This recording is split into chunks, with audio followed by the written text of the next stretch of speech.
आपला प्रॉब्लेम काय आपल्या लोकांचा सगळ्यांचा आणि US मेंटॅलिटी वेगळी कशी आहे सांगतो. आयडियाला व्हॅलिडेट कसं करायचं. आपल्या इथं काय होतं की 4 मित्र भेटतात, आज आपल्याला सुचलं हे बनवायचंय आणि चालू जातात. हे सगळ्यात चुकीचं. कुठलीही आयडिया असेल ना त्याला मार्केट आहे का आणि ती आयडिया व्हॅलिडेट करायला. म्हणजे काय, ट्रेंड चालली आहे ना, गव्हर्नमेंट कुठे पैसे टाकतंय की हा प्रॉडक्ट चालेल का, आत्ता चालेल का, नंतर चालेल, कोण युजर आहे, काय आहे हे. That is one way of doing it. Unfortunately small स्केलवर तसं काही नाही आहे. कुठली गोष्ट आधी छोट्या स्वरूपात चालू करा, ती वर्कआउट करा आणि नंतर मग त्याच्यामध्ये मोठी इन्व्हेस्टमेंट. 100%. 100 पैकी एकच जण सक्सेस होतो, 99 फेल होऊन जातं. बँकेतनं घ्यायचं का VC कडनं घ्यायचं, याला दोघांना प्लस मायनस आहे. तुमच्या आयुष्यातला मेंटर कोण होता, पण असा एखादा व्यक्ती की जो तुमच्या खूप जवळचा आहे, त्याच्याकडून पासून तुम्ही खूप शिकले? माझ्यासाठी छत्रपती शिवाजी. खरंच आहे की म्हणजे खूप साऱ्या गोष्टी आहेत की आपण त्या शिकू शकतो, प्रॅक्टिकल लाईफमध्ये त्या उतरवू शकतो. खरं तर ही गोष्ट म्हणजे मला पण शिकायला मिळाली आजच्या बोलण्यातून की जो बिझनेस पण असतो ना तो आपल्या बिझनेसवर जास्त प्रेम करतो.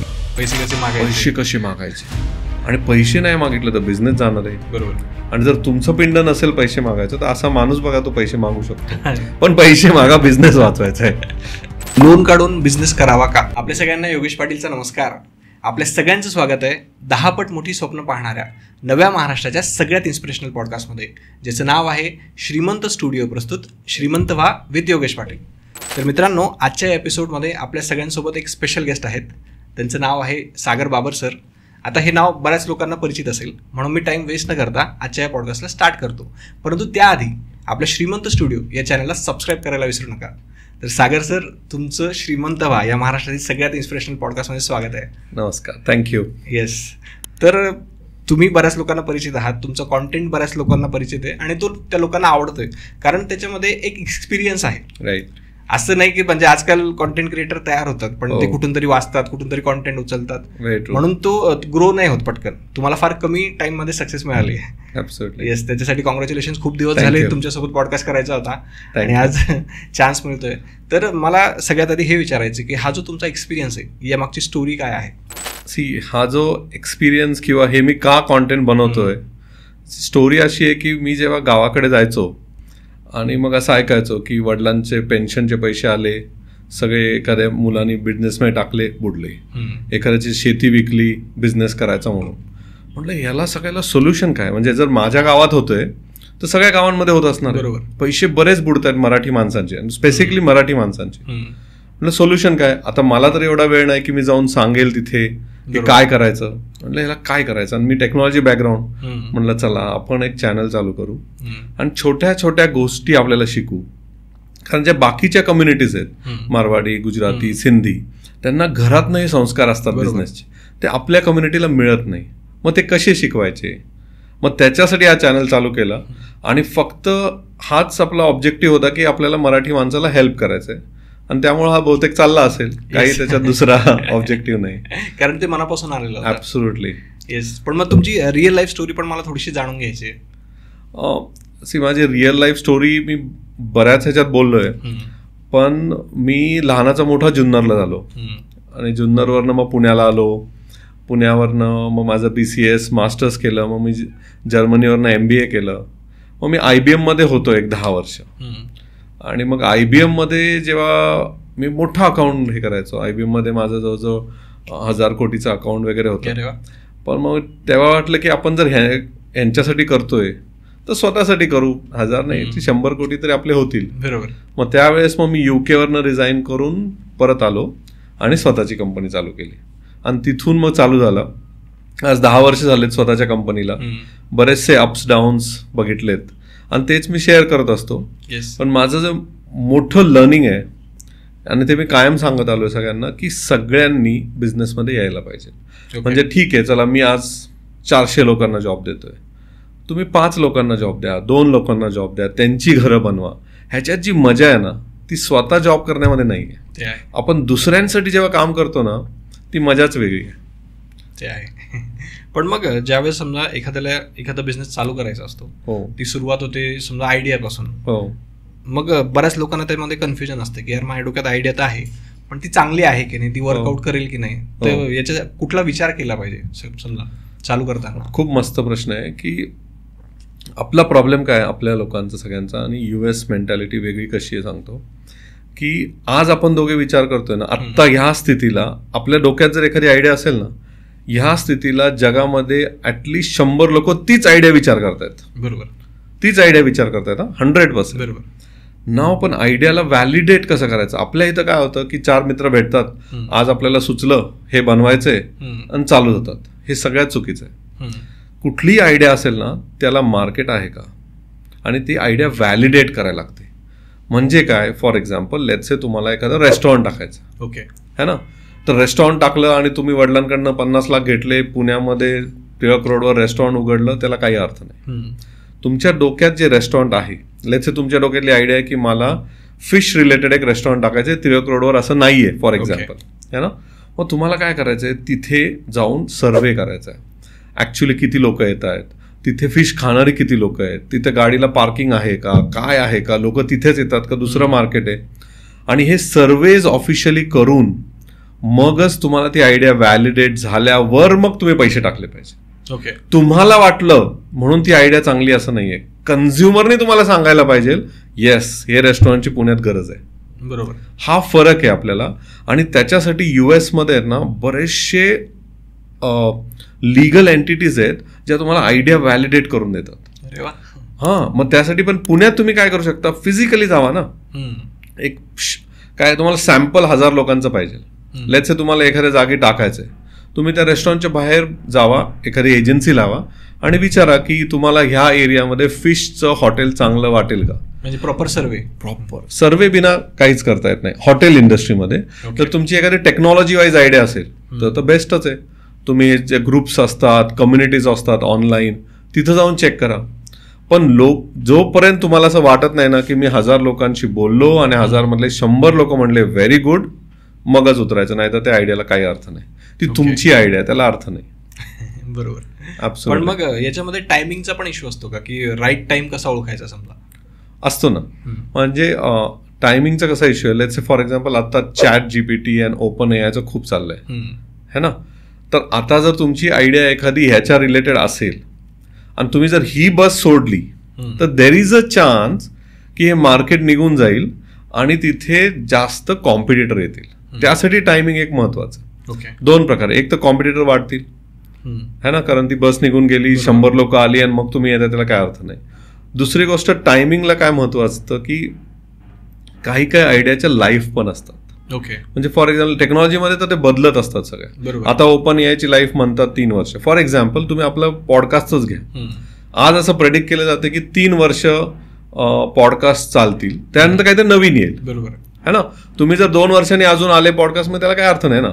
त्यावेळेस जे नवीन येईल ते तुम्हाला घ्यायला लागेल. आज आपण असं पॉडकास्ट करतोय, मे बी नेक्स्ट काय येईल माहित नाही, की बाबा आपण डोंगरावर जाऊन पॉडकास्ट करू किंवा ओपन एअर मध्ये करू, what ever the trend is, तसं असतं त्याचं. पण मग ही जी टायमिंग आहे ही ओळखायची असेल तर अशा काही बेसिक गोष्टी आहे का की ज्या लक्षात घेतलं पाहिजे समजा. बेसिक 2-3 गोष्टी की तुम्हाला बिझनेस रिलेटेड न्यूजपेपर वाचले पाहिजे. ओके. सिरियस जर तुम्ही असाल तर, कारण त्याच्यात तुम्हाला गव्हर्नमेंटच्या गोष्टी पण कळत असतात किंवा एखादी नवीन गोष्ट जगात ट्रेंड कुठल्या साईडला ट्रेंड चालली आहे ना, गव्हर्नमेंट कुठे पैसे टाकतंय, मॅन्युफॅक्चरिंगला टाकतंय का, स्पेस अँड रिसर्च मध्ये टाकतंय का, हे तर बघायलाच पाहिजे. त्याने तुम्हाला कळतं. आणि दुसरं, तुम्हाला या बऱ्याचशा अशा मीडिया हाऊसेस आहेत ते तुम्हाला रिपोर्ट्स देतात. ऍक्च्युली आपल्यासाठी त्या खूप एक्सपेन्सिव्ह आहेत आपल्यासाठी. म्हणजे लेट्स से मला आता एखादी IT कंपनीमध्ये एखादा प्रॉडक्ट लॉन्च करायचा आहे, तर मी काय करतो, गार्टनर, IDC, फॉरेस्टर सारख्या एजन्सी आहेत, त्या तुम्हाला 20-20 पानी रिपोर्ट देतात की हा प्रॉडक्ट चालेल का, आत्ता चालेल का, नंतर चालेल, कोण युजर आहे, काय आहे हे. That is one way of doing it. Okay. Unfortunately small स्केलवर तसं काही नाहीये. पण त्यामुळे आपण जे आहे ना, मीडिया, डोळे उघडे ठेवणे, है ना, मित्रांना भेटणे, नेटवर्किंग करणे, that is the right way. Okay. पण मग समजा आता आपल्याला आयडिया सापडली, तुम्ही जसं सांगितलं की त्या सगळ्या गोष्टी मी वॉच आउट केल्या, त्यातून काही ट्रेंड्स काढले, त्यातून एक आयडिया फायनल केली, मार्केट रिसर्च पण केला. पण मग आता मुद्दा आहे तो पैशाचा. तर लोन काढून बिझनेस करावा का, याच्यावरती तुमचं काय मत आहे? See depends. आता जमलं तर बिना लोनचं करावं. Okay. No doubt. I would suggest, let's say तुम्ही आधी जॉब केलं आणि नंतर तुम्ही एक बिझनेस चालू केला, है ना, that is the right way of doing it. स्वतःचे पैसे लावून करणं. हा, पण आता तुम्ही एका लेवलला झाले आणि तुम्हाला लेट्स से इंडियाचा बेस्ट पॉडकास्टर बनायचं आहे आणि त्यासाठी तुम्हाला 50 लाखची इन्व्हेस्टमेंट पाहिजे, विच इज फाईन. आत्ता का फाईन आहे? कारण तुम्ही ऑलरेडी स्वतःचे इन्व्हेस्टमेंटमधनं 1 वर्ष केलं, तुम्ही दाखवलं जगाला की मी करू शकतो consistently 100 podcast. Now you have to invest. Good.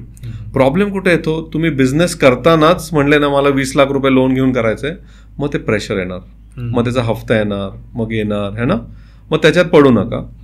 I would say manufacturing industry जिथं आहे, जिथं तुम्ही काहीतरी मॅन्युफॅक्चर करताय, मशीनसाठी लोन घ्या. Okay. End of the day ती एक ऍसेट आहे तुमची. हा, म्हणजे विकून आपण काहीतरी थोडेफार पैसे मिळू शकतात. हा, किंवा ती ऍसेट आहे ना, त्या ऍसेटला ऍसेट होईल.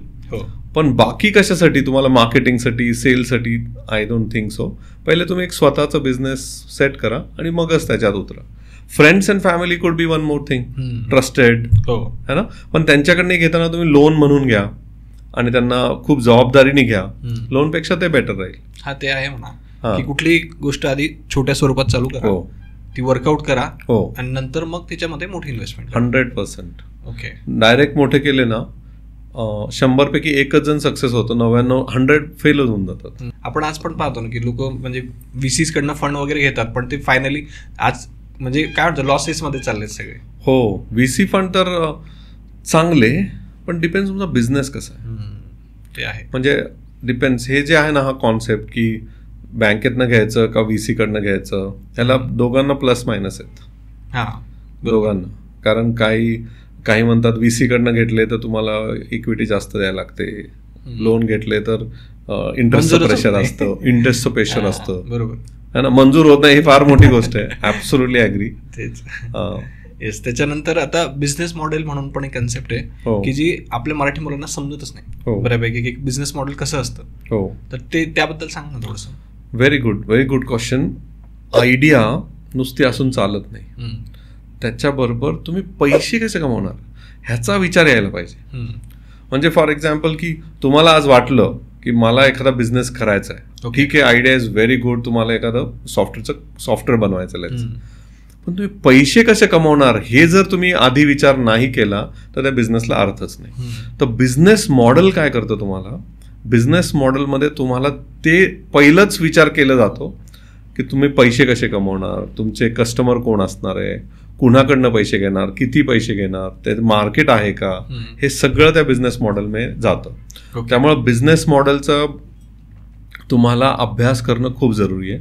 आणि हे तुम्ही म्हणलं तसं MBA मध्ये वगैरे शिकवलं जातं है ना, आपल्या मराठी माणसांना ऍक्सेस नाही आहे. पण आजकाल काय झालंय, ऑनलाईनमुळे आयतर तुम्हाला युट्यूबवरच मिळतील किंवा जसं मी एक कोर्स लॉन्च केलाय, त्याच्यामध्ये मी पण एक मराठी माणसांसाठी आपल्या ऑन्टरप्रिनरसाठी कोर्स लॉन्च केलाय. त्यात एक चॅप्टरच घेतलाय ऑन बिझनेस मॉडेल. ओके, है ना. मग त्या बिझनेस मॉडेल पण तिथे जाऊन समजून घ्या आणि मग तुम्ही त्यात उतरा. पण डेफिनेटली व्हेरी राईट, नुसतं आयडिया किंवा नुसती पॅशन आहे मला आज काहीतरी करायचं याला अर्थ नाही. फंडामेंटल पैसे कसे कमवणार, ओके, त्याचं खूप जरुरी आहे. आणि सगळ्यात भारी गोष्ट काय वाटते मला माहिती आहे का, की तुम्ही ऑलरेडी सगळ्या गोष्टी करून ठेवल्यात. हो. आणि आता एखादा कोर्स आणतात. हो. मार्केटमध्ये असे बरेच लोक आहेत की जे स्वतः काय करत नाही पण कोर्सच्या नावावरती भरपूर गोष्टी विकतायत. आणि मला असं वाटतं की तुमच्यासारख्या माणसाकडे तरी शिकलं पाहिजे, कारण शिकणं पण महत्वाचं आहे. ऍब्सोल्युटली. मी स्वतः कोर्स घेतो अजून. हो. म्हणजे फॉर एक्झाम्पल माझ्या कंपनीला एक लेवलवरनं नेक्स्ट लेवल जायला मी स्वतः क्लासेस अटेंड करतो. हे प्रत्येकाने करावं. प्रत्येक लेवलला एक एक वेगवेगळे कोर्स आहेत. जसं मी स्वतः आता आनंद देशपांडे सरांचा कोर्स पर्सिस्टन्सचा मी स्वतः केला. त्यांचा 2 दिवसाचा कोर्स तिथे जाऊन अटेंड केला. So everyone should do. कशाबद्दल होता? तो कोर्स सेकंड ऑर्बिट म्हणून घेतात आनंद देशपांडे सर, की एखादी कंपनी एक अशी एका लेवलवरून सेकंड लेवलला जाण्यासाठी मस्त कोर्स आहे त्यांचा. अरे वा. आणि तुमच्या कोर्स बद्दल सांगा ना थोडंसं डिटेलमध्ये. तर माझा कोर्स काय आहे की हे माझं जे सगळं लर्निंग आहे, आणि काय झालं की लर्निंग आणि आपण व्हिडिओज बनवायला चालू केले आणि मग बरेचसे प्रश्न यायला लागले. बरोबर. सर माझा बिझनेस असा होतोय. मग ते प्रश्न जवळजवळ 1001 प्रश्न आले मला ईमेलवर. मग म्हटलं आता ह्या ईमेलला एवढं आन्सर करायचं, बरोबर, आणि भेटणं पण पॉसिबल नाही. मग आम्ही म्हटलं चला आपण एक कोर्स लॉन्च करू. आणि या प्रश्नामध्ये जे पण आपल्याला उत्तर द्यायचं होतं ते कोर्समध्ये आणलं. मग त्याला एक स्ट्रक्चर दिलं की माझा अनुभव काय होता, की आयडियापासून मार्केट रिसर्च पासून business model, sales, marketing, operation असे एक 15 चॅप्टर आपण यात कव्हर केलेत. आणि ह्याच्यात पूर्ण म्हणजे बेसिक एखाद्याला काहीच बिझनेस माहित नाही ना, त्यांनी हा कोर्स केला तर त्याला पूर्ण आयडिया येईल. मग आम्ही काय म्हणलं की ठीक आहे, आता आपण फर्स्ट टाइम कोणी कोर्स करतोय, मग त्याला कारण युट्यूब सारखा तो व्हिडिओ बघून जायला नाही पाहिजे. बरोबर. मग त्याला मी वर्कशीट्स टाकले. ओके, म्हणजे प्रॅक्टिकल आहे, प्रॅक्टिकल थेरॉटिकल आहे. नाही, वर्कशीट्स आहेत. म्हणजे तुझा बिझनेस आहे ना, you can go and write की माझा हा बिझनेस मॉडेल, मी असा पैसे कमवणार, मी असं सेल्स प्लॅन, हे टिप्स आहेत, हे सगळं आपण केलं त्याच्यात. आणि मी आता परत एकदा सांगतो की मी जे कायम सगळ्यांना सांगत आलो की बाबा आयडिया तुमच्या डोक्यात आली म्हणून तुम्ही मार्केटमध्ये जाऊ नका. मी स्वतः हा कोर्स होता, मी कोर्स बनवला, मी त्याला मार्केट करून विकू शकलो असतो, बरोबर, पण मी नाही केलं. मी काय केलं, माझ्याकडे एक माझी 7-8 हजार लोकांची कम्युनिटी आहे, क्लोज कम्युनिटी, बरोबर. मी त्यांना आधी दिला 4 महिने आधी. त्यांना म्हणलं तुम्ही हा कोर्स करा, मला फीडबॅक द्या, खरंच आवडतोय का, यातनं तुम्हाला व्हॅल्यू मिळतीये का, वर्कशीटमध्ये काही चेंजेस पाहिजेत का. नसतं युजरला नाही, मी एक 10 एक्सपर्ट्सला पण दिला जे माझ्यासारखे ऑन्टरप्रेनर्स आहेत. त्यांना म्हणलं प्लीज वेळ काढा हा कोर्स करा. ह्यांचा फीडबॅक घेऊन मग मला कळालं कोर्सची नीड आहे, थोडे बहुत चेंजेस केले, मग आत्ता मी त्याचं मार्केटिंग करतो. दिस इज द राईट वे. म्हणजे या लेवलला असताना सुद्धा तुम्ही पहिले सगळ्या गोष्टी टेस्ट करतात 100 आणि मग नंतर मार्केटमध्ये 100%. त्याच्या विना नाही ना. मला वाटतोय कोर्स लोकांना पाहिजे ह्याला अर्थच नाही. 100 लोकांनी सांगू दे की बाबा कोर्स चांगला आहे, मग आपण जाऊ मार्केट. अरे वा. आमच्या ऑडियन्सला काही डिस्काउंट वगैरे आहे की नाही?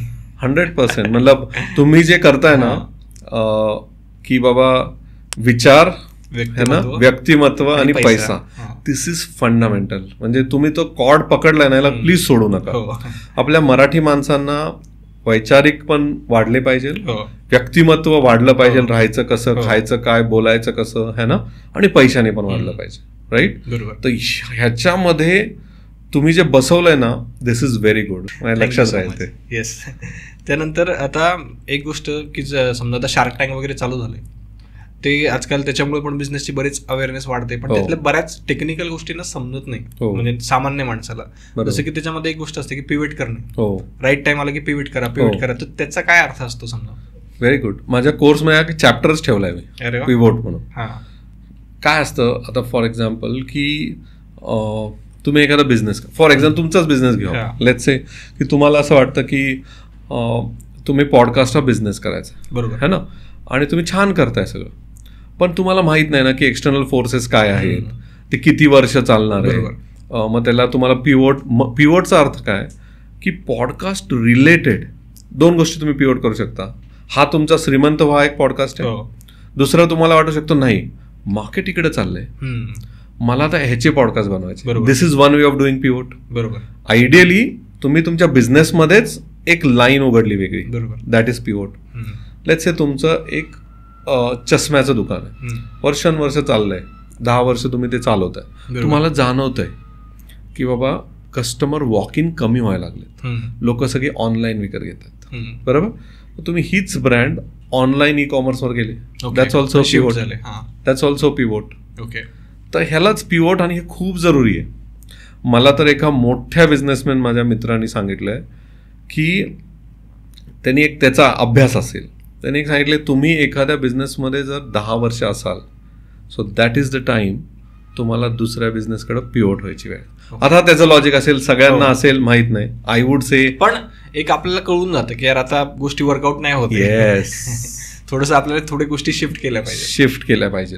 आणि या पिव्होटमध्ये लक्ष काय ठेवायचं ना की माझं जे विजन आहे है ना, की बाबा मी हा पॉडकास्ट का चालू केला किंवा मी हा बिझनेस का चालू केला, त्या विजन बरोबर मला मजा येते का, आणि त्यातनं पैसे मिळतात, तुम्ही जे म्हणले ना पैसे मिळतात का, बरोबर है ना. हे तुम्ही जर नीट लक्ष ठेवलं ना तुम्हाला लगेच कळलं, हो मग त्याला धरून आपण काय करू शकतो का. पण बिझनेस जो आहे ना हा सगळा ह्या ऍडजस्टमेंट, पिव्होट, चेंज ह्याच्याच बहुत. You are entrepreneur, you will be entrepreneur, तुम्ही कायम ऑन्टरप्रेनर राहणार. पण प्लीज ह्याचा गर्व नका करू की मी पॉडकास्ट चालू केला आणि मी पॉडकास्टच राहील. नाही. बिझनेस म्हणतोय ना तुम्हाला श्रीमंत व्हावरनं इथे जायचं, इथून इथे जायचं, प्लीज बरोबर है ना. एंड ऑफ द डे तुमचं ऑब्जेक्टिव्ह काय आहे की लोकांपर्यंत चांगलं कॉन्टेंट पोहोचवलं. बरोबर. बेस्ट. येस. आणि तसं खरं तर आपण केलेलं पण आहे आता. हो. की म्हणजे आता एका लेवलला आल्यानंतर आपण साईड बाय साईड वेगवेगळ्या निशेस मध्ये चॅनल चालू केलेले, स्टार्ट पण केलेले. That is pure. Yes, natural. आता जसं बिझनेस आपण चालू करतो, हो, पण मग तिथं ज्यावेळेस मार्केटिंग करायची गोष्ट येते तिथं आपण कुठेतरी कमी पडतो. तर ते बेटर वेनी कशा पद्धतीने केलं पाहिजे कमी खर्चामध्ये, हे महत्वाचं. मला असं वाटतं मार्केटिंग करायला लागतं, पण मार्केटिंगच्या आधी तुम्ही जे इनिशियली माझ्या चॅप्टर्समध्ये पण ते दिलं आहे, पण इनिशियली तुम्ही तुमची आयडिया आणि मार्केट फिट आणि कोण त्याला विकत घेणार आहे ह्याच्यावर जास्त फोकस केला ना, ओके, तरच तुमच्या मार्केटिंगला कमी खर्च जाईल. दोन प्रकारे करतात.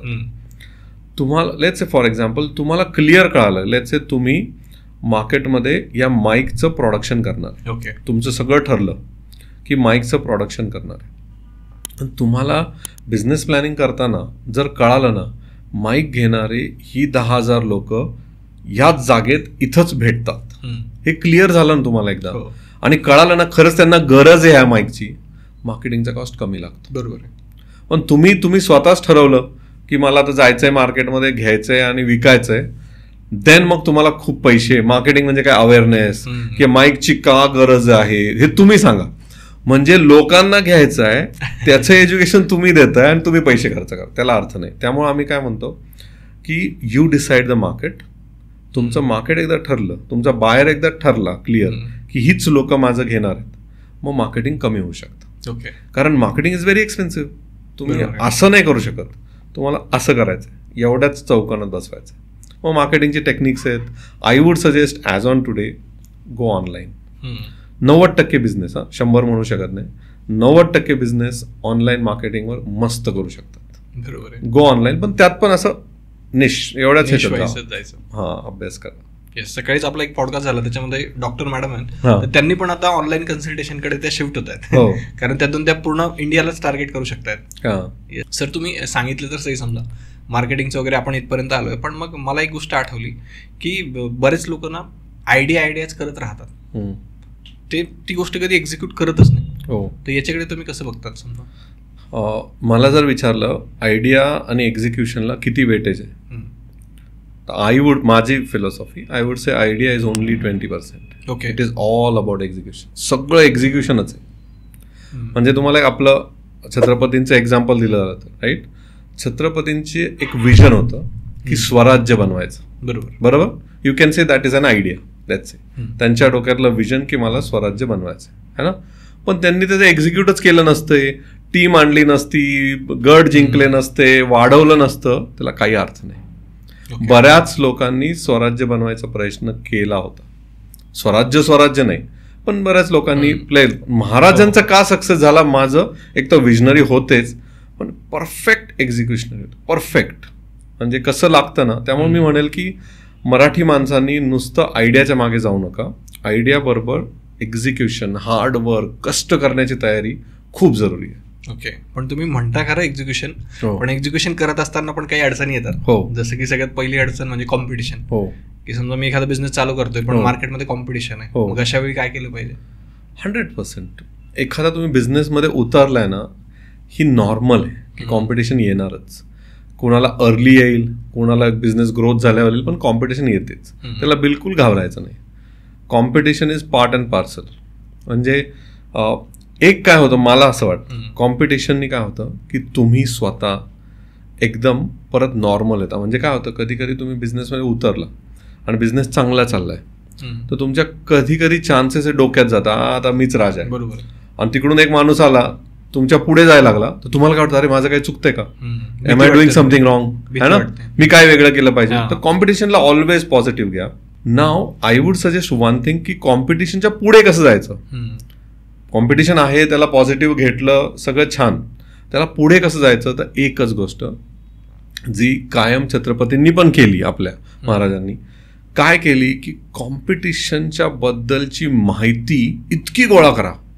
Okay, then you decide your strategy. Always remember information. म्हणजे तुमचं एखादं मेडिकल स्टोर आहे आणि तुम्ही तर बघताच की मेडिकल स्टोर गावांमध्ये किंवा तालुक्यांमध्ये भरपूर उघडले जातात. एका बाजूला 2 असतात, 3 असतात, राईट. आय वुड सजेस्ट इतकी माहिती गोळा करा मी सांगतो तो कस्टमरशी चांगला बोलतोय का, तो क्रेडिट देतोय का, है ना, त्याच्याकडे औषधं कायम असतात का आउट ऑफ स्टॉक असतात, ह्याचा अभ्यास करा आणि ते तुमचं USP बनवा. ओके, है ना. तो जर नीट बोलत नसेल तर तुम्ही प्रेमाने बोला. त्याच्याकडे स्टॉक कायम संपत असेल तर तुम्ही हे करा. त्याच्याकडे एक लाईन नाहीये, त्यांनी जर डॉक्टरशी टायअप नाही केलंय तर तुम्ही करा. त्याच्यासाठी तुम्हाला महाराजांकडून हेच शिकायचंय की कॉम्पिटिशन बद्दल आतली माहिती काढायची. बघा तुम्ही कॉम्पिटिशनच्या पुढे जाता. बरोबर.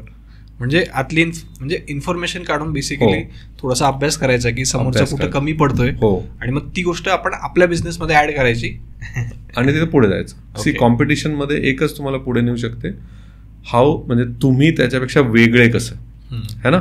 आता तुम्ही त्याच्यापेक्षा वेगळे कसं हे कोण ठरवणार, त्याच्याकडे काय नाही ते आपण ठरवायचं. सिम्पल. येस. त्यानंतर समजा आता मी कॉम्पिटिशनवरती मात पण केली, एक्झिक्युशन पण मनापासून करतोय, पण तरी कधी कधी बिझनेस फेल होतो. तर याचे मेन कारण काय असतात? तशी कारणं मी सांगतो, पण त्याच्या आधी एक गोष्ट सांगतो की ॲज अ ऑन्टरप्रेनर तुम्ही जेव्हा उतरता ना, तर जर तुमच्यात तो किडा असेल आणि तुमचं ते माइंडसेट असेल, तुम्ही त्या एका बिझनेसवर अवलंबून राहू नका. म्हणजे काय, तुम्ही जेव्हा मार्केटमध्ये उतरताय ना, तुम्हाला पैसा कमवायचा आहे, जॉब जनरेट करायचे आणि तुम्हाला भारी वाटलं पाहिजे, है ना. मग ह्याच्यासाठी हा एक बिझनेस जो फेल झाला ते एक माइलस्टोन आहे. तिथनं परत उठा आणि परत दुसरा बिझनेस चालू करा.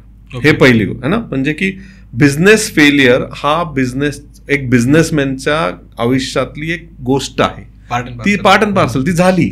आता दुसरा, कारण एक फेल झालं, यातनं शिका, दुसरा चालू करा, हे झालं, शिका, राईट. पण आता फेलियरची मेजर कारणं माझ्यानुसार, पहिलं जे सगळ्यात मोठं कारण आहे ते म्हणजे कॅश कमी पडणे. कॅश फ्लो कॅश कमी पडते बिझनेस. सुरुवातीला तुम्ही टाकता आणि 6 महिन्यात कॅश कमी पडते, है ना. त्याचं एकच कारण आहे की तुम्ही कॅश फ्लो बघत नाही. बॅलन्स शीट, PNL सगळ्यांना माहिती आहे, कारण CAनी सगळ्यांना शिकवले. कॅश फ्लो, त्यामुळे मी माझ्या कोर्समध्ये एक चॅप्टर ओनली कॅश फ्लोवर घेतला, कारण that's one of the major reason of business failure. दुसरं रिझन आहे की टीममध्ये भांडणं होतात. म्हणजे आपण दोघांनी मिळून एक बिझनेस चालू केला आणि तो आपल्यामध्येच वाद झाले, कारण आपले विचार वेगळे आहेत. कोण राईट कोण रॉंग ह्याला अर्थ नाहीये, पण आपण दोघांनी आपल्या बिझनेसचा विचार नाही केला आणि आपापला विचार करत बसलो, तिथंच चुकलं. जोपर्यंत तुम्ही बिझनेसचा विचार करताय, बिझनेस चालणार. तुम्ही स्वतःचा विचार केला, माझा विचार केला, मी पैसे काढतो रे, मला लागतायत रे, तिथं संपलं. हा दुसरा मेजर रिझन आहे. आणि ह्या रिझनला पहिल्या ह्याला तर तुम्ही कॅश फ्लो शिकलं पाहिजे. दुसऱ्या ह्याला तुम्हाला जे वाचवू शकतं ते म्हणजे स्ट्रॉंग ॲग्रीमेंट्स. स्ट्रॉंग, आपण दोघे मित्र असलो ना तरी आपल्याकडे ॲग्रीमेंट पाहिजे. ह्याचा अर्थ काय, ॲग्रीमेंट म्हणजे काय, त्या ॲग्रीमेंट त्याला म्हणतात फाउंडर्स ॲग्रीमेंट म्हणून एक कॉन्सेप्ट आहे. त्याला अर्थ काय माहिती का, पुढेचा आपण आत्ता विचार करतोय आणि म्हणतोय की योगेश आणि सागरमध्ये जर काही वाद झाले कंपनीच्या या डिसिजनवरनं, है ना, तर ह्या पार्टचं डिसिजन सागर जे म्हणेल ते बरोबर, ह्या पार्टचं डिसिजन योगेश म्हणेल ते बरोबर. म्हणजे असं कॅटेगरी वाईज. म्हणजे तू लेट्स से तू फायनान्स बघतोय, मग योगेश फायनान्स डिसिजन घेईल ते मी करू शकत नाही. मी सेल्स बघतोय, हे एक झालं. मग त्याच्यात आपल्या दोघांचा एक संमत होत नाही, मग एक आपण मेंटर आणू. मग आपण एक हे मेंटर्स खूप जरुरी आहेत. मेंटर्स घेऊन येऊ, त्याला जाऊन भेटू, यार आमचं जमत नाही, तू सांग, है ना, तू हे केलेलं आहे. तर ह्या गोष्टी तुम्ही वाचू शकता. पण मला वाटतं तिसरं आहे, पण तिसऱ्यापेक्षा मी हे 2च मेजर रिझन सांगेल, कॅश फ्लो आणि फाउंडर्समध्ये हे. आणि तो ते तिसरं रिझन आहे की तुम्ही ऍक्च्युली पैसे रिकव्हर करायला कमी पडता. बरोबर आहे, रिकव्हरीच होत नाही. पण ते पहिलं तुमच्या कॅश फ्लोलाच इम्पॅक्ट होतं. पण ते रिकव्हरी जे आहे ना, आपण काय ना बाय डिफॉल्ट एक इमोशनल आहे. पैसे कसे मागायचे आणि पैसे नाही मागितलं तर बिझनेस जाणार आहे. बरोबर. आणि जर तुमचं पिंड नसेल पैसे मागायचं, तर असा माणूस बघा तो पैसे मागू शकतो, पण पैसे मागा, बिझनेस वाचवायचा आहे. बरोबर. आता इथंच तुम्ही एक गोष्ट सांगितली टीम बद्दल, समजा पार्टनर्स बद्दल, तर याच्याबद्दल थोडंसं आणखी डिटेलमध्ये सांगा ना, कारण तुमचा बिझनेस पार्टनर म्हणूनच तुम्ही स्टार्ट केला होता आणि आजही एकदम व्यवस्थित चालू आहे. तर याचं थोडंसं आणखी डिटेलमध्ये सांगा ना. एक गोष्ट तुम्ही सांगितली की कॉन्ट्रॅक्ट करून घ्यायचं. पार्टनर बघताना, जसं आता माझ्या बिझनेसमध्ये पण आम्ही 4-5 पार्टनर आहे आणि गेले 10 वर्षापासून आम्ही टचवूड का टिकलो असेल, कारण आम्ही आमचे रोल्स आधीच वेगवेगळे करून घेतले होते. एक पार्टनर फायनान्स बघणार, एक पार्टनर मार्केटिंग बघणार, एक पार्टनर डिलिव्हरी बघणार. ओके, है ना. हे आम्ही आधीच ठरवलं. त्यामुळे पार्टनर बघताना तुम्हाला एक गोष्ट जरूर करायची आहे, ती म्हणजे तुम्हाला कॉम्प्लिमेंट असणारी स्किल्स घ्यायची. ओके. म्हणजे फॉर एक्झाम्पल की तुम्ही एखादं मॅन्युफॅक्चरिंगचा बिझनेस करता आणि तुझा अनुभव मॅन्युफॅक्चरिंगचा आहे, तू कुठेतरी जॉब केलाय, तुला माहिती आहे की मला हे प्लॅस्टिकचे कप कसे बनवायचे. बरोबर. तू आला, पैसे चालू केले, पण तुला हे नाही ना माहिती ते विकायचे कुठे, डिस्ट्रीब्युशन इंजिन कुठं बसवायचं, काहीच माहित नाही. बरोबर. Then what you should do, you should find a co founder की ज्याला सेल्स माहिती आहे, ज्याला डिस्ट्रीब्युशन इंजिन माहिती आहे ना. किंवा एखादा सेल्सवाला आहे, सेल्सवाला म्हणतो अरे मला आता सगळं माहिती आहे आणि मला एक कंपनी टाकायची. अरे पण त्या कंपनीत उभं राहून मॅन्युफॅक्चरिंग करणार तुझ्याकडे कोणच नाही. बरोबर. असे पार्टनर शोधा, एकमेकांना कॉम्प्लिमेंट असणार आहे. अदरवाईज त्याला पॉईंट हा गोल्डन रूल लक्षात ठेवा की एकमेकांना कॉम्प्लिमेंट करणारी लोक आपल्याकडे पार्टनर्स पाहिजे. Okay, absolutely. आणि काही की जे आपले व्हर्टिकल्स आहेत म्हणजे सेल्स, मॅन्युफॅक्चरिंग है ना, ह्याच्यामध्ये जमलं तर को फाउंडर घ्या. ओके. कोरला. बाकी तुम्ही एम्प्लॉय घेऊ शकता किंवा तुम्ही एम्प्लॉय घ्या आणि नंतर को फाउंडर बनवा, ते पण चालतं. हां, बरोबर है ना. टेस्ट करा, 1 वर्ष टेस्ट करा, कोण चांगलं काय नाही, मग बनवा, तसंही चालू शकतं. पण मग जसं आता मुद्दा येतो की एम्प्लॉयर जे आहे, सॉरी, जे लोक आपल्याकडे काम करतात, ओके, तर ते टिकत नाही. हा पण एक मेजर प्रॉब्लेम आहे बिझनेस चालवताना. तर ती कसं इम्प्रूव्ह केलं पाहिजे, किंवा लोक येतात का आपल्याकडनं शिकून घेतात, दुसरीकडे जातात कामासाठी. माझा पर्सनल व्ह्यू आहे, जर तुमच्या कंपनीत, आणि मी बऱ्याच लोकांना सल्ला देतो, तुमच्या कंपनीत लोक टिकत नाहीत, तो लोकांचा प्रॉब्लेम नाही आहे, फाउंडरचा प्रॉब्लेम आहे. ओके. यू शुड ऑलवेज, म्हणजे जर तुमच्याकडे लोक टिकत नाही ना, तुम्ही त्यांना नावं नाही द्यायची, माझं काय चुकतंय का बघायचं. 100% ना, हे सगळं तुमच्या हातात आहे, लोकांचं काहीच चुकत नाही. बरोबर. काय करायचंय तुम्हाला की जसं तुम्हाला छत्रपतींकडनं शिका ही गोष्ट है ना. मोटिवेशन म्हणजे खतरनाक लेवल ऑफ मोटिवेशन. पण ते मोटिवेशन करताना महाराज काय करायचे, प्रत्येक माणसाचे, त्यांच्या सरदाराचे काळजी घ्यायचे, त्यांच्या फॅमिलीबद्दल, त्यांना काय पाहिजे. महाराजांनी त्यावेळेस पेन्शन स्कीम काढल्या होत्या. कुणी युद्धावर गेलं तर त्याला बायकोला अर्ध सॅलरी मिळायची है ना. मग कोणी आलं की त्याला बक्षीस द्यायचे, राईट. ह्या फंडामेंटल गोष्टी आहेत ना, पण त्याच्या मागे महाराज स्वतः लक्ष घालायचे आणि त्यांच्या लोकांची काळजी घ्यायची. म्हणून मी म्हणतोय, तुमची लोक सोडून गेली ना, तुम्ही स्वतःकडे बघा, तुम्ही काय चुकताय. म्हणजे असे इन्सिडेंट असतात. काय असतं आजकाल, लेट्स से तुम्ही माझ्याकडे जॉब करताय, तुम्ही आले, मला म्हणले मला 8 दिवस सुट्टी घ्यायची आणि आईची तब्येत बरी नाही, बरोबर ना. मी म्हणणार इथं काम पडलंय आणि तू काय तिकडे चाललंय, बरोबर ना. हे सगळ्यात चुकीचं आहे. जेन्युअनली जर आईची तब्येत बरी नाही, तू माझ्याबरोबर 5 वर्ष काम करतोय, एवढा हक्क तर तुला आहे ना. आणि आय शुड ट्रस्ट यू की बाबा जा बाबा, पण लक्ष दे, एखादा फोन घे बाबा काय लागलं तर, है ना. तू तिथं जाऊन डबल काम करशील, पण तुला एकच माझ्याकडनं काय पाहिजे, आईजवळ मला जायचं. इथंच ही छोट्या छोट्या गोष्टींवरनच मोठ्या गोष्टी होतात. ह्याच आपल्याला, म्हणून मी म्हणतो की तुम्हाला टीम टिकवायची ना, तुम्ही पहिले दुसऱ्याबद्दल विचार करायला शिका. स्ट्रॉंग डिसिजन घ्या.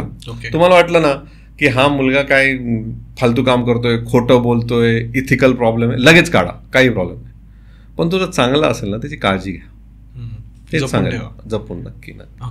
आणि स्वतः, लोक सोडून चाललेत ना, स्वतःकडे बघा. आपलंच काहीतरी चुकत असतं. 100%. Okay, it is you. आता सर, आपण फेल्युअर बद्दल तर बोलतोच आहे, पण आता थोडंसं मला तुमच्या म्हणजे पर्सनलकडे यायचं आहे की तुम्ही आयुष्यात भरपूर साऱ्या गोष्टी केलेल्या आहेत, त्यामध्ये अनेक वेळा तुम्ही फेलही झाले असते. तर असं कुठलं फेल्युअर आहे की जे तुमच्या सगळ्यात जवळचं होतं, की यार या गोष्टीमुळे मला थोडासा त्रास झाला, आणि त्यातून तुम्ही स्वतःला कसं बाहेर काढलं? समजा युअर राईट, बरेचसे फेल झाले आणि मग सक्सेस झाले. पण मला अजून असं वाटतं की जे माझं टिळक रोडवरचं दुकान होतं ना, कपड्यांचं, त्याच्यात मी खूप जीव लावला होता, खूप पैसे टाकले होते, सगळं चांगलं होतं. ते फेल झालं ना, ते जरा अजून वाईट वाटतं मला अजून, की बाबा आपल्याला का नाही जमलं. आणि वन ऑफ द रिझन जे मी आज सगळ्यांना सांगतोय, that could be one of the reason की मी फेल झालोय, तुम्ही फेल नका होऊ. फंडामेंटल गोष्टी होत्या. म्हणजे त्या बिझनेसमध्ये ना, कपड्याच्या ह्याच्यात इन्व्हेंटरी मॅनेजमेंट ही सगळ्यात टॉप असते, बरोबर है ना. म्हणजे की ह्या वर्षीचे कपडे पुढच्या सीझनला कोणी घेत नाही हे आम्हाला माहितीच नव्हतं. म्हणून ते आपण मार्केटमध्ये बघतो ना की डिस्काउंट देतात 50%. का देतात? कारण हा माल माझ्या इथं राहून डेड स्टॉक आहे आणि डेड स्टॉक म्हणजे कॅश फ्लो इश्यू. बरोबर. ह्या कॉन्सेप्ट आम्हाला माहितीच नव्हत्या आणि त्यामुळे आम्ही फेल झालो. आज वाईट काय वाटतं, ह्या सगळं केवढं सोपं होतं आणि आपण फेल झालो. त्यातनं बाहेर कसं आलो. म्हणजे हा जो बिझनेस आहे कपड्याचा, हा माझा बहुतेक 3रा-4था असेल. म्हणजे मी कॉलेज लाईफ, माझं फर्स्ट इयर ऑफ कॉलेजपासून मी बिझनेस करतोय. घरातनं पैसे घेणं बंद केलं, स्वतःच कम्प्युटर विकायचो, हार्ड डिस्क विकायचो, हे सगळं करायचो. पण ती मजा म्हणून करायचो. हा पहिला असा ऑफिशियल बिझनेस होता, त्यात मी जो फेल झालो. मला वाटतं की फेल मी परत कसं आलो की त्यावेळेसपर्यंत मला कळालं होतं की बाबा बिझनेस, तुम्हाला जो बिझनेस माइंडसेट आहे ना, डझंट मीन वन बिझनेस. हा फेल झाला, दुसरा फेल, मला तोपर्यंत कळालं होतं आपल्या सगळ्यांना हे माइंडसेट बनवायचं. म्हणून मी मगाशी पण काय म्हणालो, failure is part of this entrepreneurship journey. म्हणजे तुम्हाला एक स्टॅट सांगतो की आज गुगल आहे ना, गुगल किती प्रॉडक्ट आपल्या सगळ्यांना माहिती, मॅक्सिमम 10, बरोबर ना. बरोबर. त्यांनी आजपर्यंत किती बनवलं माहिती का? 500. बापरे. म्हणजे 490 त्यांचे फेल झालेत आणि त्यातले 10 चाललेत. हेच आहे. त्यामुळे आपलं जर्नी आहे, हे नाही तर दुसरं नाही तर तिसरं, असं. बरोबर. खरं तर ही गोष्ट म्हणजे मला पण शिकायला मिळाली आजच्या बोलण्यातून की जो बिझनेसमॅन असतो ना, तो आपल्या बिझनेसवर जास्त प्रेम करतो की हाच बिझनेस माझा सगळ्यात जवळचा आहे. पण खरं तर तो कुठलाही बिझनेस करू शकतो, कारण त्याला बिझनेसमॅन व्हायचं असतं. ऍब्सोल्युटली. म्हणजे एखाद्या स्पेसिफिक बिझनेसला असं जीव न लावता त्याने स्वतःला डेव्हलप केलं पाहिजे. नाही, डेफिनेटली आय वुड थोडं मी चेंज करेल. या बिझनेसमध्ये 200% जीव लावले पाहिजे, नो डाऊट. पण कायम एक विचार आला पाहिजे की यातनं मी पैसे कमवतोय का, यातनं मला मजा येते, सगळं काही प्रॉपरली चालू नसेल तर मग प्रेम नका, दुसरं काहीतरी करा. पण करताना 100% जीव. हे खूप महत्वाचं. येस. आपण शेवटकडे येतोय, समजा शेवटाकडे, तर काही 1-2च प्रश्न मला विचारायचे आहेत की मेंटॉरशिप याला किती महत्व आहे? खूप महत्वाचं. कारण आपले मुलं त्याच्याकडे लक्षच देत नाही. समजा खूप महत्वाचं आहे. माझ्या लाईफच्या प्रत्येक स्टेजवर, म्हणजे जर लेट्स मी कंपनी काढली, मी आयुष्यात पहिल्यांदा एखादी सॉफ्टवेअर कंपनी काढली, माझ्या वडिलांनी नाही, कोणीच नाही, बरोबर ना. बरोबर. तर मी त्या पहिल्या वर्षीपासून आजपर्यंत मेंटरशिप घेतो. मेंटर्स बदलले है ना, प्रत्येक लेवलला एक वेगळे मेंटर आले. आज म्हणजे मागच्या आठवड्यात मी माझ्या एका मेंटरला भेटून आलो. मेंटॉर्सला प्लीज, आणि काय माहिती का, सगळ्यात महत्वाची काय गोष्ट आहे की मेंटॉर्स रेडी आहेत हेल्प करायला, तुम्ही पोचत नाही. बरोबर. सगळ्यांना पाहिजे. काय होतं, आता मी फॉर एक्झाम्पल मी हे चॅनल आणि हे का चालू केलं, it's a kind of mentorship. मला काहीतरी द्यायचंय. तसं प्रत्येक अकम्प्लिश्ड बिझनेसमॅनला ना काहीतरी समाजाला द्यायचं आहे. तर मेंटॉर ही गरजेचं आहे प्रत्येक स्टेजवर. मेंटॉरचे वेगवेगळ्या गोष्टी आहेत. तुम्हाला जर फायनान्स येत नसेल तर फायनान्सचा मेंटर घ्या, सेल्स येत नसेल तर सेल्सचा मेंटर घ्या, पण डेफिनेटली मेंटर घ्या.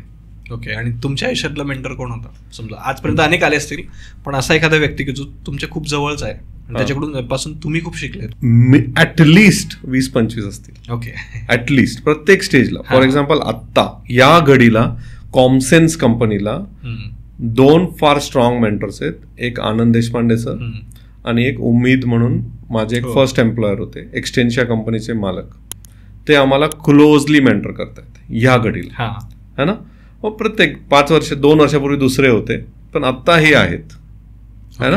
आणि तुम्ही जर म्हणालो की या सगळ्या मेंटर्सच्या वर माझ्यासाठी छत्रपती शिवाजी महाराज, म्हणजे actually I believe in him. म्हणजे ऍक्च्युली मी जेव्हा स्ट्रॅटेजीज बनवतो, एखाद्या वेळेस डाऊन जातो, है ना, एखाद्या वेळेस वाटतं की यार माझं का चुकतंय इथे, I always look up to him की महाराज असते तर आता कसं केलं असतं. बरोबर. हा प्रश्न प्रत्येक मराठी माणसाने स्वतःला विचारला पाहिजे. महाराज या परिस्थितीत असते तर कसे वागले असते. And he is a great mentor. खरंच आहे की म्हणजे खूप साऱ्या गोष्टी आहेत की आपण त्या शिकू शकतो, म्हणजे प्रॅक्टिकल लाईफमध्ये त्या उतरवू शकतो. येस. तर सागर सर, खरं तर एंड करू वाटत नाहीये पण आपण बोलत राहिलं तर लोक बोर होऊन जातील. आपण नेक्स्ट एखाद्या एपिसोडसाठी पुढचा टॉपिक वगैरे ठेवूया. पण खूप मजा आली तुमच्यासोबत बोलून, कारण भरपूर दिवस झाले तुम्हाला पर्सनली भेटायचं होतं ना, चान्स मिळतोय की पर्सनली भेटायचा, बोलायचा. खरं तर पॉडकास्ट म्हणजे माझं करिअर तर आहेच, पण मग मी चालू का केलं की मला तुमच्यासारख्या लोकांसोबत बोलता यावं, आणि हा खरा आनंद आहे ऍक्च्युली. आणि प्रश्न फार छान होते, आणि फंडामेंटल प्रश्नच आपल्याला गावागावांमध्ये सगळीकडे पसवायचे. तर तुमच्या कोर्स बद्दल मी शेवटचं विचारतो की तो लॉन्च झालेला आहे का? ऑलरेडी लॉन्च झालाय. ओके. आणि 999 रुपयामध्ये आहे. अरे वा. हा, एकदम स्वस्त. त्याला काही केलं नाही. 15 चॅप्टर्स आहेत. अरे वा. आपण त्याची लिंक डिस्क्रिप्शन आणि कमेंट मध्ये देऊ. सगळ्यांनी घ्या प्लीज. Yes yes. तर थँक्यू सो मच. तुमचा एक्सपिरियन्स कसा होता? खूप मस्त वाटलं. प्रश्न खूप मस्त होते आणि खूप इज होतं, छान एकदम. आणि विचार, व्यक्तिमत्व आणि पैसा. This is very good. Thank you so much. आपण पुन्हा एकदा भेटणार आहोत. ॲब्सोल्युटली, नक्की. थँक्यू. तर मंडळी, आशा करतो की आजचाही पॉडकास्ट तुम्हाला सगळ्यांना आवडला असेल, कारण ऑब्व्हियसली तुम्ही जर या मोमेंटपर्यंत पाहताय तर तुम्हाला आवडलाच असेल. म्हणून या व्हिडिओला नक्की लाईक करा, आणि तुमच्या ग्रुपमध्ये जवळचे जे काही व्यक्ती आहेत की ज्यांना स्वतःचा काहीतरी बिझनेस चालू करायचा आहे, त्यांच्यापर्यंत हा व्हिडिओ 100% पोहोचवा. कारण हाच आपला प्रयत्न आहे की तुमच्या सगळ्यांची यातून मदत व्हावी. आणि आज सागर सरांनी खूप चांगल्या चांगल्या गोष्टी आपल्याला फार शॉर्ट टाईममध्ये सांगितलेल्या आहेत. तर हा पॉडकास्ट तर तुम्ही पाहिला आहे, परंतु त्यांचा जो कोर्स आहे त्याला नक्की जॉईन व्हा, कारण 999 रुपये मला काही वाटत नाही की खूप मोठी गोष्ट आहे. आपण एखादा शर्ट घेतो, एखादी जीन्स घेतो, त्याच्यापेक्षा मला असं वाटतं की तुम्ही स्वतःमध्ये जर इन्व्हेस्टमेंट केली तर तुम्ही त्यातून 10 काय 15 शर्ट्स घेऊ शकता. म्हणजे एकदम सिम्पल उदाहरण सांगितलं मी तुम्हाला, म्हणून नक्की जॉईन करा. आणि सगळ्यात शेवटी आपलं जे चॅनल आहे श्रीमंत स्टुडिओ, त्याला जर तुम्ही सबस्क्राईब केलं नसेल तर आत्ताच सबस्क्राईब करून ठेवा, कारण तुम्हाला कळालं असेल की इथून पुढे आपण आपल्या चॅनलवरती कोणत्या लेवलचं कॉन्टेंट आणणार आहोत. तर थँक्यू सो मच. पुन्हा भेटूया पुढच्या एपिसोडमध्ये.